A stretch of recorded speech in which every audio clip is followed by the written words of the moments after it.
Hello once again I am Akram from life science academy Bhilai. आप सभी लोग का वेलकम है।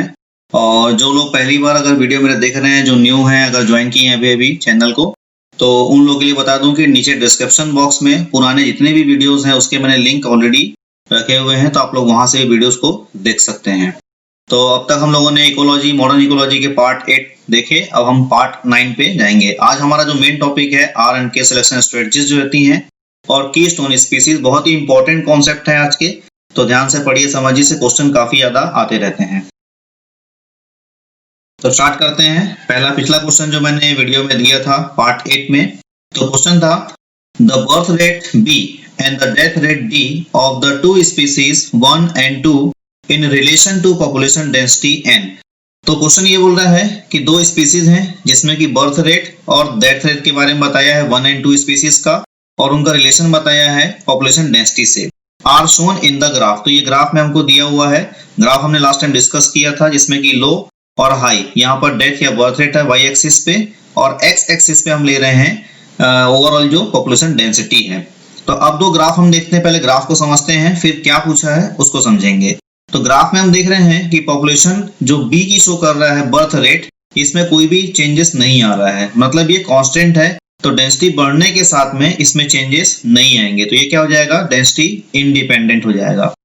पॉपुलेशन 1 की बात करते हैं, तो यहाँ पर ग्राफ जो B1 शो कर रहा है, डेंसिटी बढ़ने के साथ में इसमें बर्थ रेट में कमी आ रही है। इसका मतलब ये डेंसिटी पे डिपेंडेंट है और डेंसिटी बढ़ने की वजह से इसकी बर्थ रेट कम हो रही है। तो ये हुआ हमारा B1 B2 यानी बर्थ रेट 1 and 2 स्पीसीज का। अब देखते हैं डेथ रेट।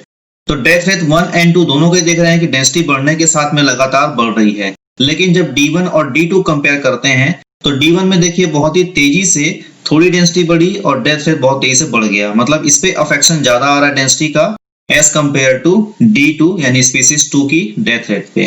तो अब हम देखते हैं which of the following is not true about the density dependent effect on birth rate and death rate. इसके बारे में कौन सा सही नहीं है बोला है। अक्सर हम जल्दबाजी में क्या होता है, ट्रू देखते ही हम लोग क्या सोचते हैं कि हमको सही आंसर निकालना है, जबकि यहाँ पर हमको गलत आंसर निकालना होता है। तो जब भी आप देखें कि कहीं भी क्वेश्चन में आपको नॉट, रॉन्ग, इनकरेक्ट दिया है, तो वहां पे आप अपने रफ नोट में एक क्रॉस मार्क लगा लें कि हमको ये चीज निकालनी है या ये चीज हमको पहचानना है। इससे आपके क्वेश्चन गलत होने के चांस नहीं रहेंगे। अदरवाइज अक्सर ऐसा होता है कॉमन मिस्टेक्स में कि हमको नॉट पूछा है, हम सही आंसर निकालते हैं, लगा के आते हैं, और बाद में हम सब देखते हैं, क्रॉस चेक करते हैं, पता चलता है कि क्वेश्चन में नॉट पूछा गया था। ठीक है, तो अब आंसर देखते हैं। Option number A, birth rate are density dependent in species 1। तो स्पीसीज 1 में सही बोल रहा है क्योंकि बर्थ रेट कम होती जा रही है डेंसिटी बढ़ने के साथ। एंड डेंसिटी इंडिपेंडेंट स्पीसीज 2, तो ये हमारा स्टेटमेंट सही है, लेकिन हमको यहाँ पर नॉट पूछा है, इसलिए ये ऑप्शन हमारा नहीं आ सकता, तो ये क्रॉस हो गया। Second, death rate are density dependent in both species. दोनों ही स्पीसीज में जो डेथ रेट है वो डेंसिटी पे डिपेंड कर रही है, तो ये भी हमारा आंसर नहीं हो सकता। तीसरा, density dependent effect on birth rate is stronger in species 1 than 2। Death rate density बढ़ने के साथ में स्पीसीज 1 में ज्यादा है एज कंपेयर टू स्पीसीज 2, ये भी सही है। और चौथा ऑप्शन जो दे रहा है D, the density dependent effect on death rates are similar in both species, ये गलत है, क्योंकि हम देख रहे हैं कि D1 का ग्राफ काफी तेजी से ऊपर गया है, जबकि D2 ग्राफ थोड़ा थोड़ा ऊपर गया है। इसका मतलब है कि D1 में डेथ रेट ज्यादा है डेंसिटी बढ़ने के साथ में, जबकि D2 में कम है। तो यही हमारा सही आंसर है, क्योंकि ये गलत स्टेटमेंट दिया गया है, यही हमको आइडेंटिफाई करना है। तो हमको ध्यान रखना होता है कि नॉट, रॉन्ग और इनकरेक्ट वर्ड्स पे हमेशा ध्यान देंगे, अदरवाइज आप सही क्वेश्चन बना के भी आंसर गलत टिक करेंगे और आंसर गलत हो जाएंगे आपके। तो ये 4 नंबर क्वेश्चन था। अब देखते हैं हम लोग आज का टॉपिक आर एंड के स्ट्रेटेजी। तो इसको जानने के लिए पहले हम लोगों ने डिस्कस किया था लॉजिस्टिक मॉडल का ग्रोथ कर्व। तो सपोज हम इस ग्रोथ कर्व फिर से लेते हैं कर्व को और देखते हैं। अब हम स्टार्टिंग में मानते हैं कि जब ये ग्राफ इनिशियली ग्रो करना चालू हुआ पॉपुलेशन का, ग्राफ के हाफ पार्ट तक हम लेते हैं, तो हाफ पार्ट हम देखेंगे तो यहाँ पर जो ग्राफ है इस पोर्शन तक, यहाँ पर dn/dt is equal to rn, और कर्व कैसा मिलेगा, जे शेप। अगर हम ऊपर का भी ना देखें तो इतने ग्राफ को देखेंगे तो हमको जे शेप कर्व मिलेगा देखने के लिए, और पॉपुलेशन ग्रोथ जो है एक्सपोनेंशियल रहेगी। तो जहां पर भी पॉपुलेशन की ग्रोथ एक्सपोनेंशियल होती है उस कंडीशन में वो रैपिड यानी तेजी से बढ़ती है, और वो पॉपुलेशन जो है आर स्ट्रेटजी को फॉलो करती है, यानी कि ग्रोथ बहुत तेजी होगी। तो इसके सारे कैरेक्टर्स हम लोग अगले स्लाइड में देखेंगे। फिर आता है dn by dt rn k minus n divided by k, यानी कि ये जो फॉर्मूला था ये लॉजिस्टिक ग्रोथ का फॉर्मूला था जो कि एस शेप कर्व अब जो है शो कर रहा है, और ऐसी पॉपुलेशन जो कि कैरिंग कैपेसिटी में होती है उनकी के स्ट्रेटजी होती है। तब दोनों बेसिक डिफरेंस क्या है हम चार्ट के मीडियम से समझने की कोशिश करते हैं। तो ये हमारे कैरेक्टरिस्टिक्स हैं। आर सिलेक्शन स्पीसीज का कैरेक्टर क्या होगा और के का क्या होगा, हम वन बाय वन देखेंगे। पहला एनवायरमेंट। आर स्पीसीज जो रहेंगी इनमें एनवायरमेंट लगातार चेंज होगा, कोई फिक्स नहीं है, बिल्कुल अनप्रेडिक्टेबल रहेगा। जबकि के सिलेक्शन स्पीसीज जो रहेंगी उनमें एनवायरमेंट सर्टेन रहेगा, यानी प्रेडिक्टेबल फिक्स रहेगा। एटमॉस्फेयर में एनवायरमेंट में ज्यादा चेंजेस देखने को नहीं मिलेंगे, सडन चेंजेस नहीं होंगे, और जबकि आर में बहुत तेजी से एनवायरमेंट चेंज होता रहता है। Second point mortality. मोर्टेलिटी जो है आर में देखेंगे हम तो डेंसिटी इंडिपेंडेंट है, क्योंकि ये स्पीसीज जो होती है बहुत तेजी से बढ़ती है, तो डेंसिटी कितनी है इसका इंपैक्ट नहीं पड़ता है इन पर। तो इनका जो डेथ रेट है या मोर्टेलिटी है वो डेंसिटी इंडिपेंडेंट है, नॉन डायरेक्टेड है। जबकि के स्पीसीज की बात करेंगे तो डेंसिटी डिपेंडेंट होता है और डायरेक्टेड होता है, यानी डेंसिटी ज्यादा होगी तो इनमें डेथ भी शुरू हो जाती है। सर्वाइवरशिप कर्व की बात करें तो आर सिलेक्टिव स्पीसीज जो होती हैं वो टाइप 3 कर्व को फॉलो करती हैं। जैसा हमने कर्व देखा था तो वहां पर कर्व में कर्व नंबर 3 की बात करें तो बहुत तेजी से इंडिविजुअल प्रोड्यूस हुए थे बहुत लार्ज अमाउंट में, लेकिन अधिकांश इंडिविजुअल की डेथ हो जाती है अर्ली एज में ही। इसी की वजह से टाइप 3 कर्व को फॉलो करते हैं। जबकि के की बात करेंगे तो ये टाइप 1 या 2 को फॉलो कर सकते हैं। Population size. पॉपुलेशन साइज जो होती है variable with time. R selective species में पॉपुलेशन जो होती है समय के साथ में बहुत तेजी से बढ़ती भी है और बहुत जल्दी घट भी जाती है, इसलिए पॉपुलेशन जो है साइज का घटना बढ़ना इसमें चलता रहता है, लगा रहता है।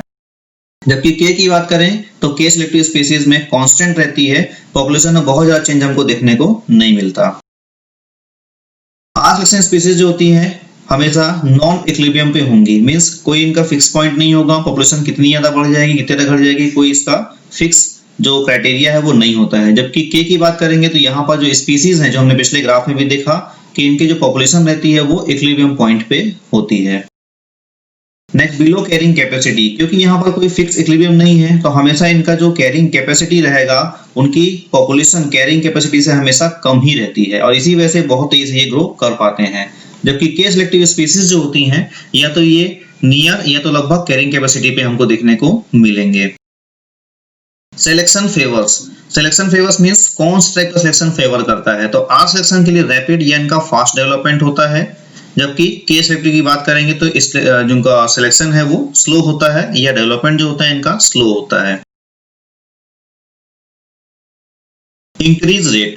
नेचुरल इंक्रीज रेट की बात करेंगे क्योंकि आर सिलेक्टिव स्पीसीज का जो सिलेक्शन है वो बहुत तेजी से होता है तो इनका high rate of natural increase होता है। जबकि के सिलेक्शन की बात करेंगे तो लो रेट ऑफ नेचुरल इंक्रीज होता है, मींस रिप्रोडक्शन है वो धीरे धीरे होगा, इंडिविजुअल्स के नंबर धीरे धीरे बढ़ेंगे। जबकि आर में एक बार में बहुत सारे इंडिविजुअल जो है प्रोड्यूस किए जाते हैं।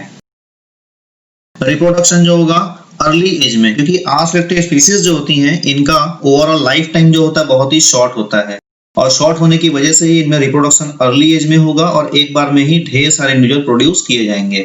जबकि के सिलेक्शन की बात करें इनका जो लाइफ टाइम रहता है वो लंबा रहता है, और लॉन्ग लाइफ टाइम होने की वजह से इनमें रिप्रोडक्शन जो है डिलेड स्टार्ट होता है। Body size. R selective species का बॉडी साइज हमेशा स्मॉल होता है, जबकि के की बात करें तो इनका बॉडी साइज लार्ज होता है। रिप्रोडक्शन टाइप की बात करें तो सेमल पैरिटी, यानी एक बार में बहुत सारे इंडिविजुअल ये प्रोड्यूस करेंगे क्योंकि उसमें से अधिकांश इंडिविजुअल की डेथ हो जाती है या प्रेडेटर्स जो है उनको खत्म कर देते हैं। जबकि आइटेरोपेरस होगा के सिलेक्टिव स्पीसीज जिसमें कि इनका जो ओवरऑल लाइफ टाइम है वो लॉन्ग है, और लाइफ टाइम लॉन्ग होने की वजह से इनको बार बार रिप्रोडक्शन का टाइम जो है वो नेचर के द्वारा दिया जाता है। ऑफस्प्रिंग की बात करें तो ऑफस्प्रिंग जो होगा आर सिलेक्टिव स्पीसीज में बहुत सारे होंगे और स्मॉल साइज के होंगे, ये खास फीचर होता है इनका। जबकि के सिलेक्टिव स्पीसीज की बात करें तो यहाँ पर कुछ ही स्पीसीज होंगी, कुछ इंडिविजुअल्स जो हैं होंगे और इनका साइज जो है वो बड़ा होगा as compare to R species. Social organization की बात करेंगे क्योंकि आर सिलेक्टिव स्पीसीज हैं बहुत जल्दी ये डेवलप होती हैं और बहुत जल्दी इनकी डेथ भी हो जाती है, तो इनका जो ऑर्गेनाइजेशन लेवल है सोशल का बहुत ही लो लेवल का रहता है। जबकि केस की बात करेंगे तो के सिलेक्टिव स्पीसीज का जो सोशल ऑर्गेनाइजेशन है वो अच्छे लेवल का रहता है, हाई लेवल का रहता है। लाइफ स्पैन जो होता है शॉर्ट होगा काफी। मैंने पहले ही बताया कि आर सिलेक्टिव स्पीसीज का जो टाइम रहता है मोस्टली सीजनल या लेस देन 1 ईयर का होता है, और के सेशन का लॉन्ग होगा, more than 1 year, many years का हो सकता है। सक्सेशन की बात करें तो अर्ली सक्सेशन, जैसे कि हम देखते हैं कभी अगर फॉरेस्ट में फायर आग लग गई है तो वहां पर सक्सेशन बहुत तेज से होता है, स्पेशली ग्रासेस का और छोटे एनिमल्स का, तो ये अर्ली सक्सेशन स्पीसीज में आती हैं। जबकि के सेलेक्शन स्पीसीज जो है लेट या क्लाइमैक्स स्पीसीज रहेंगी, यानी कि अर्ली टाइम पे जो डेवलप हो जाएंगी उनसे डेवलप होते होते ही के स्पीसीज का डेवलपमेंट हो पाएगा। लाइफ हिस्ट्री की बात करें तो आसेलेक्टिव स्पीसीज जो होती हैं रोडेलिया यानी कि वीड होती हैं। रोडेलिया का मींस क्या होगा कि रोडेलिया स्पीसीज जो होती हैं ये पहली स्पीसीज होती हैं जो डिस्टर्ब लैंड पे कॉलोनाइज करती हैं, आती हैं, और हमेशा ये हाई डिस्टर्बेंस और लो कंपटीशन में पाई जाती हैं। खास प्रॉपर्टी पाई जाती है रेजिलियंस की, यानी बहुत तेजी से अगर इनमें कुछ चेंजेस आया है, डिस्टर्बेंस आया इनकी पॉपुलेशन में, तो बहुत तेजी से वापस अपने फॉर्म को ये गेन कर लेते हैं, इसे हम रेजिलियंस कहेंगे। जबकि के स्पीसीज की बात करें तो स्ट्रेस टॉलरेंट होती हैं, स्ट्रेस को ये आसानी से सहन कर सकते हैं, और रेजिस्टेंट होती हैं, यानी कि जो भी चेंजेस होंगे एनवायरनमेंट में उसको ये रेजिस्ट कर सकते हैं। तो ये दोनों बेसिक डिफरेंस है। इसमें खासकर जो चीजें हैं रिप्रोडक्शन का टाइप, बॉडी साइज, रिप्रोडक्शन सेमल पेरिटी, आइटेरोपेरिटी और ऑफस्प्रिंग के साइज, ये 3-4 पॉइंट से अक्सर क्वेश्चन पूछे जाते हैं, तो आप लोग के लिए ये पॉइंट्स बहुत ही इंपॉर्टेंट है सर्वाइवरशिप कर्व के बारे में।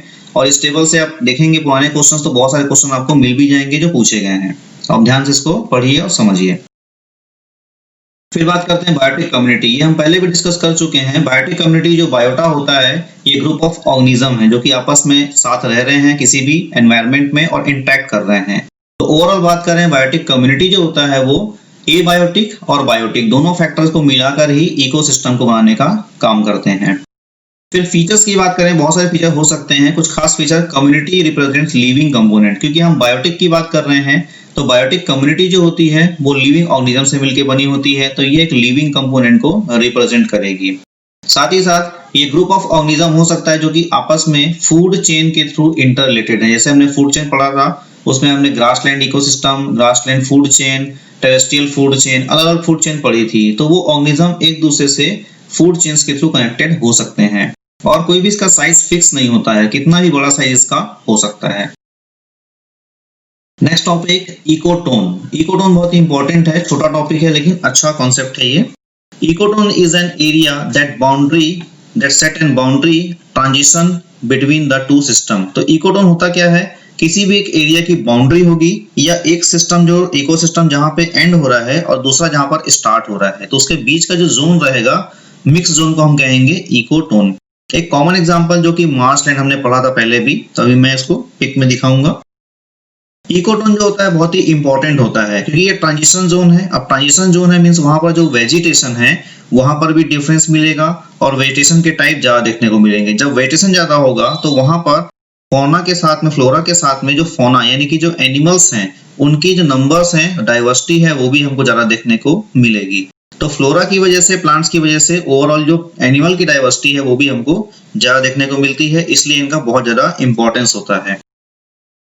ये हमारा मार्शलैंड की जो बात कर रहा था कि अगर कोई रिवर जो है आती है और आसपास में ग्रासेस के बड़े बड़े मैदान हैं तो इसे हम मार्शलैंड कहेंगे।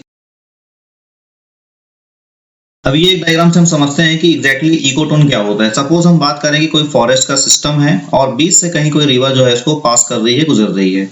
तो पास करने के बाद हम देखेंगे कि एक तरफ पूरा का पूरा वाटर है और उसके लेफ्ट एंड राइट दोनों साइड में फॉरेस्ट है, लेकिन वाटर सिस्टम के एंड होने के बाद और फॉरेस्ट के स्टार्ट होने के पहले बीच में थोड़ा सा ग्रासी रूट एरिया हमको दिख रहा है। तो यहाँ पर जो ग्रासेस का रीजन है, यहाँ पे छोटे प्लांट दिखेंगे, छोटे प्लांट के साथ में जो इंसेक्ट हैं छोटे छोटे, और छोटे जो हर्बी और एनिमल यहाँ पर हमको देखने को मिलेंगे। तो ओवरऑल हम देखें तो इस एरिया में प्लांट की डाइवर्सिटी भी ज्यादा है, और प्लांट की डाइवर्सिटी होने की वजह से उन पे डिपेंडेंट जो एनिमल्स होंगे उनकी डाइवर्सिटी भी ज्यादा देखने को मिलेगी। तो ये छोटा सा एक ऐसा एरिया होगा जो कि वाटर सिस्टम को और फॉरेस्ट सिस्टम को आपस में डिवाइड कर रहा है। इसे ही हम जो है इकोटोन जोन कहेंगे, जो कि देखिए लेफ्ट और राइट दोनों साइड में दिख रहा है, और यहाँ पर कुछ स्पीसीज के नाम भी यहाँ पर दिए हुए हैं जो यहाँ प्रेजेंट हो सकते हैं। तो इस तरीके से इकोटोन जो है डाइवर्सिटी को कंजर्व करता है, बढ़ाने का काम करता है, तो हमारे लिए बहुत ही इंपॉर्टेंट है ये। एग्जाम्पल ऑफ इकोटोन, जैसे मैंने बताया marshland, mangrove forest. Mangrove forest जो टेरेस्ट्रियल और मैराइन इकोसिस्टम के बीच पाया जाता है, तो ये भी अपने आप एग्जाम्पल है।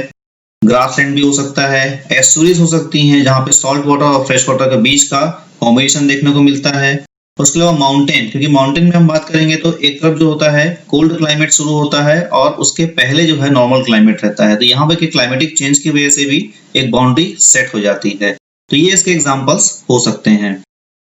फिर नेक्स्ट कैरेक्टरिस्टिक्स क्या हो सकते हैं इसके, इट में बी वाइड और नैरो, या तो ये बड़ा छोटा हो सकता है, कुछ भी देखने को मिल सकता है। Zone of tension, zone of tension means क्या है, ट्रांजिशन जोन है, तो यहाँ पर क्या होगा, बॉर्डर सिस्टम लागू होगा, तो लगातार जो एनिमल्स हैं उनका आना जाना बना रहेगा, तो इसकी वजह से जोन ऑफ टेंशन इसको कहेंगे। और ये स्पीसीज जो है एंटायरली डिफरेंट टाइप की देखने को मिल सकती हैं, क्योंकि वेजिटेशन का चेंज आएगा तो उस पर डिपेंडेंट जो एनिमल स्पीसीज हैं वो भी चेंज देखने को हमको मिल सकती हैं। नेचुरल भी हो सकता है और ये मैन मेड भी हो सकता है। जैसे एग्जांपल बात करें एग्रीकल्चर फील्ड, अब जैसे हम अक्सर अगर ट्रैवल करें फॉरेस्ट के थ्रू, तो फॉरेस्ट के बीच में हम देखें कई जगह पर हमने मैंस ने बनाया हुआ है एग्रीकल्चर फील्ड। एग्रीकल्चर फील्ड कहीं खत्म होता है और उसके जस्ट बाद चालू हो जाता है, स्टार्ट हो जाता है फॉरेस्ट सिस्टम, तो उनके बीच का जो ट्रांजिशन जोन रहेगा वो भी एक टाइप का इकोटोन कहलाएगा, जो कि मैन मेड है। एज इफेक्ट, तो जो हमने इकोटोन पढ़ा, इकोटोन के इफेक्ट से ही जो स्पीसीज के नंबर इंक्रीज होते हैं, इसको हम एज इफेक्ट कहते हैं। It refer to change in the population और कम्युनिटी, तो पॉपुलेशन या कम्युनिटी में जो चेंज होता है उसको हम जो है एज इफेक्ट कहेंगे बाउंड्री पे। Generally it is increase greater number of species, यहाँ पर हमको क्या है, नंबर ऑफ स्पीसीज ज्यादा देखने को मिलती हैं, क्योंकि जैसे हमने पहले भी डायग्राम में देखा, वहां पर क्या था, एक रिवर थी और रिवर के साथ में एक जगह फॉरेस्ट था। अब फॉरेस्ट और रिवर के बीच में थोड़ा सा ग्रासेस एरिया है, और वो ग्रासेस एरिया में हम देख रहे हैं प्लांट की डाइवर्सिटी बढ़ गई और प्लांट पे डिपेंडेंट एनिमल की डाइवर्सिटी बढ़ गई, तो ओवरऑल जो है स्पीसीज के नंबर बढ़ गए। इसी वजह से क्या होगा कि जनरली यहाँ पर ग्रेटर नंबर ऑफ स्पीसीज देखने को मिलती हैं, इसी को हम कहते हैं एज स्पीसीज, और इस इफेक्ट को कहते हैं एज इफेक्ट। इसके अपने कैरेक्टर हो सकते हैं जो कि सिमिलरिटी रख सकते हैं इकोटोन से, जैसे कि वैरायटी ऑफ ऑर्गेनिज्म जो हमने इकोटोन में देखा वो भी यहाँ देखने को मिलेंगे। ये अच्छा एक प्लेस का काम कर सकता है नेस्टिंग प्लेस का, क्योंकि यहाँ पर प्लेस और फूड जो है वो अवेलेबल होगा, तो ऐसे एनिमल जो खासकर माइग्रेटरी रहते हैं वो यहाँ पर आसानी से अपने नेस्ट बना सकते हैं। साथ ही साथ ये bridge of the gene flow, क्योंकि बहुत सारे एनिमल्स आपस में कांटेक्ट में आएंगे, तो जीन्स फ्लो जो है रिप्रोडक्शन के थ्रू यहाँ से देखने को हमको मिल सकता है। और ये बफर जोन का काम भी कर सकता है, क्योंकि बफर जोन मींस दोनों का मिक्सअप एरिया रहेगा, एक तरफ वाटर सिस्टम एक तरफ फॉरेस्ट सिस्टम, तो दोनों के ट्रांजिशन जो है एनिमल्स का यहाँ पर हमेशा बना रहता है। अब एग्जांपल की बात करें, एक वेटलैंड होता है, जैसे वेटलैंड जो है वो पॉल्यूटेंट को एब्जॉर्ब कर लेगा और ये प्रिवेंट करता है, तो ये हमको जो है हेल्पफुल भी है। इकोटोन जो होता है सेंसिटिव इंडिकेटर काम कर सकता है, क्योंकि कुछ स्पीसीज ऐसी होती हैं जो कि पॉल्यूशन में या खास एनवायरनमेंट चेंज में, जो कि क्लाइमेटिक चेंज भी देखने को मिलता है, सरवाइव नहीं कर पाती हैं। तो अगर ऐसी कोई स्पीसीज है जो इस एरिया में है और लगातार उसमें कमी देखने को मिल रही है, तो हम उस स्पीसीज की कमी को देख के ग्लोबल क्लाइमेट चेंज है उसको भी इंडिकेट कर सकते हैं, और उसके जरिए हम उस क्लाइमेट को कंजर्व भी कर सकते हैं। तो यहाँ से हमको एक इंडिकेशन भी मिलेगा कि क्लाइमेट में चेंज हो रहा है, तो स्पीसीज डेथ की ओर जा रही हैं और हम उसको कंजर्व भी कर सकते हैं। तो ये एक डायग्राम है, डायग्राम में देख सकते हैं कि दोनों तरफ फॉरेस्ट है और बीच में कुछ छोटे छोटे प्लांट्स हैं। साथ ही साथ यहाँ पर देखेंगे कि जो डाइवर्सिटी है एनिमल्स की भी हमको दिखाई पड़ रही है, तो इस तरीके से हमको इफेक्ट जो है दिखाई देता है। अब दो स्पीसीज आती हैं, एक आता है रेजिलियंस जो हमने टेबल में देखा था, और दूसरा आता है रेजिस्टेंट। तो फर्स्ट देखते हैं रेजिलियंस। रेजिलियंस क्या होता है, ये ऐसी बायोटिक कम्युनिटी यानी स्पीसीज होती हैं जो कि बहुत जल्दी अपने ओरिजिनल स्टेट में आ जाती हैं। जैसे कोरल रीफ है, ग्रासलैंड आफ्टर फायर, किसी भी जंगल में अगर आग लग गई है तो सबसे पहले वहां पर ग्रासेस ही ग्रो करती हैं। तो ये एग्जांपल्स हैं रेजिलियंस के, कि बहुत जल्दी अपना जो पहले वाला फॉर्म था वो वापस गेन कर लेते हैं।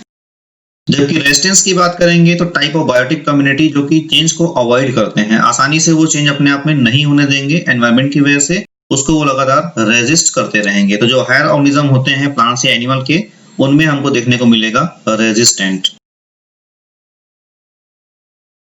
इकोलॉजिकल कैरेक्टर्स, अब इसे कैरेक्टर्स क्या होते हैं हम देखते हैं। तो कुछ खास स्पीसीज के यहाँ पर नाम आते हैं, जैसे डोमिनेंट स्पीसीज। डोमिनेंट की बात करें तो प्लांट, एनिमल या कोई एक फंक्शनल ग्रुप हो सकता है जो कि खास टाइप के एनवायरनमेंट में रह रहा है, या उस एनवायरनमेंट के लिए वो स्पेशल टाइप की स्पीसीज है। जैसे अगर फॉरेस्ट है, बड़े बड़े ट्रीज हैं, तो हम उसको फॉरेस्ट इकोसिस्टम कहेंगे। अगर ग्रासेस का डोमिनेंसी है तो उसको हम ग्रास इकोसिस्टम कहेंगे। तो जिस टाइप का वेजिटेशन होता है उस टाइप के सिस्टम को हम नाम देते हैं, और जैसे स्पीसीज हमको देखने को मिलेगी वो वहां पर डोमिनेंट फॉर्म में होती हैं। तो ग्रासेस अगर डोमिनेंट हैं तो ग्रासलैंड सिस्टम हो गया, और अगर ट्रीज का डोमिनेंसी है मींस फॉरेस्ट हो जाएगा, तो उसके आधार पर उसकी नेमिंग हम कर सकते हैं। इसी को हम कहेंगे डोमिनेंट स्पीसीज। जनरली जो स्पीसीज होती हैं इसमें ग्रेटर बायोमास, क्योंकि इनकी डोमिनेंसी है और जिसकी डोमिनेंसी होगी तो उनके पास ज्यादा जो है ग्रेटर मास भी रहेगा। और ओवरऑल इसकी वजह से, क्योंकि इनके पास बायोमास ज्यादा है, तो इन पे डिपेंडेंट जो एनिमल्स हैं या अदर प्लांट्स हैं उनके डिस्ट्रीब्यूशन को भी ये आपस में इन्फ्लुएंस करने की पावर रखते हैं। तो इनके पास में खास टेंडेंसी होती है कि डिस्ट्रीब्यूशन को इन्फ्लुएंस कर सकते हैं आसानी से। अब बात करते हैं, बहुत ही इंपॉर्टेंट कॉन्सेप्ट है कीस्टोन स्पीसीज। क्वेश्चन इससे काफी बार आ चुके हैं और अभी भी आते रहते हैं। ये कॉन्सेप्ट ओरिजिनली 1969 में दिया था, जूलॉजिस्ट थे रॉबर्ट टी पेन ने। कीस्टोन स्पीसीज जो होती है ऐसी स्पीसीज होती हैं जो कि रिलेटिव अबंडेंस इनका कम है, लेकिन उसके बाद भी इनकी जो फंक्शनिंग है ओवरऑल सिस्टम में ज्यादा है। जैसे हम बात करते हैं अफ्रीकन हाथी की, तो अफ्रीकन हाथी जो होता है जब आपस में वो फाइट करते हैं किसी चीज के लिए, या अगर वो एंगर में है तो वहां पर क्या करते हैं, बड़े बड़े ट्रीज को वो तोड़ देते हैं। अब जैसे ही वो ट्रीज तोड़ेंगे, तोड़ने के बाद में वो लगातार फॉरेस्ट जो है कन्वर्ट होता जाता है ग्रासलैंड इकोसिस्टम में। तो देखिए, जो स्पीसीज डिपेंडेंट हैं ग्रासलैंड के इकोसिस्टम पे, उनके लिए वो फायदेमंद है। तो ऐसी स्पीसीज जिनके नंबर्स ऑलरेडी कम हैं लेकिन उसके बाद भी उनका जो रोल है वो बहुत ही इंपॉर्टेंट होता है इकोसिस्टम में, इसको हम कहेंगे keystone species. Without keystone species, the ecosystem would be dramatically different, cease to exist altogether। यानी जितने भी ऑर्गेनिज्म हैं, अगर हम कीस्टोन स्पीसीज को निकाल दें तो कीस्टोन स्पीसीज के बिना वो ओवरऑल जो सिस्टम है, वो एनवायरनमेंट है, उसके ऑर्गेनिज्म आपस में साथ में नहीं रह सकते। यानी कि ओवरऑल सिस्टम, इकोसिस्टम को मेंटेनेंस के लिए इसका होना वहां पर बहुत ही जरूरी होता है। इकोसिस्टम में लगातार हमको चेंज देखने को मिलेगा। अगर हम उसको वहां से निकाल दें, प्रोडक्टिविटी, बायोमास, इन सब टर्म्स में हमको इफेक्ट जो देखने को मिलेगा। तो जो मैंने पहले ही बताया कि एग्जांपल है एलिफेंट अफ्रीका में, सेम सी स्टार जो है अमेरिका में, जो स्टार फिश हम कहते हैं, ये वीड की कंट्रोलिंग के लिए काफी अच्छा काम करती है, तो अमेरिका में देखने को मिलता है। तो ठीक है, आज के पार्ट में इतना ही पढ़ते हैं। कनेक्टिंग कॉन्सेप्ट में मैं कुछ क्वेश्चन दे रहा हूँ, आप लोग उसको देखें। तो यहाँ पर के स्पीसीज और आर स्पीसीज के बारे में कंपेयर पूछा है, तो 4 में से हमको सही आंसर जो है निकालने हैं। तो आप इनको पढ़ें, उस टेबल को ध्यान से आप पढ़ें। उस टेबल में काफी इंफॉर्मेशन है, इसके बेस में क्वेश्चन डायरेक्टली बिल्कुल पूछे जाते। नेक्स्ट क्वेश्चन है लाइफ हिस्ट्री के बारे में, ये भी रिलेटेड है उस टेबल से। तो आप दोनों क्वेश्चन को बहुत अच्छे से देखें, पढ़ें, और पढ़ने के बाद में इसका आंसर कमेंट सेक्शन में लिखें। और जितने ज्यादा आप इंटरेक्ट कर पाएंगे तो मैं उतना अच्छा चीजों को इम्प्रूव और कर पाऊंगा। So thank you very much. मिलते हैं हम लोग नेक्स्ट वीडियो में जल्दी ही।